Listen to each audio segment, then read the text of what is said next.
great to see you again. Yes, you too. You look fantastic. You really do. Thank you. I'm very pregnant. I am. Well, and you were keeping it a secret from everybody last time I saw you. But I know. Now we know. Congratulations Thanks. to you.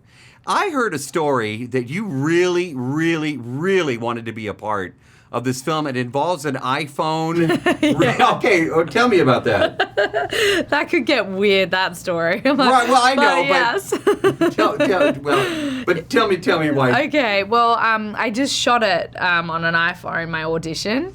So my husband is a director, and he was like, all right, this is how we're going to set up the scene. You're going to be down there. I'm going to shoot it like this. He like rigged it, like sticky taped the phone to something, and he played Andrew Garfield in the film, and we did the scenes together.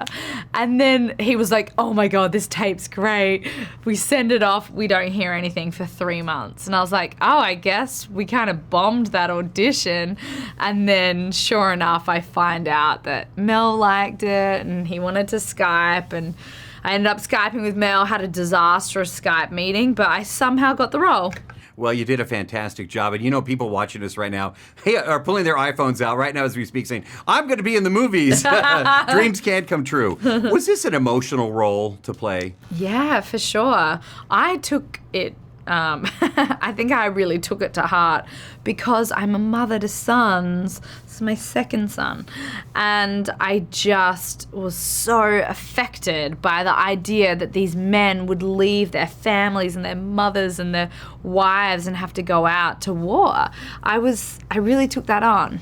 And then also just the whole story of Desmond Doss is so remarkable. What was it about Dorothy, though, that surprised you as you did the research for your character? Is there anything that really stuck out? I just loved she was as strong in her convictions as Desmond was, because she marries a man that she knows is going to go out into the battle to be in the front lines without a weapon.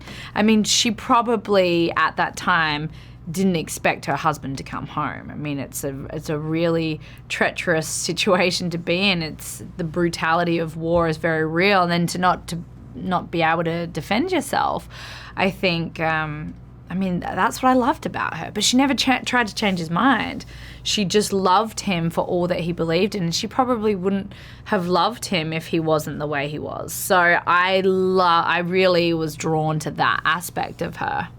Tell me what it was like to work with Mel Gibson, who I think is just an incredible, he's great in front of the camera, he's great behind the camera. Yeah. What is it like, though, to work with Mel Gibson on a film?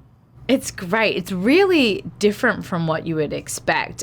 He doesn't take it super serious. I mean, he takes his job seriously, but he doesn't really take himself that seriously. So there's a lot of joking going on, like joking all the time, constantly. Like everyone was laughing. The crew were having fun. Like everyone just had a really good time on this movie.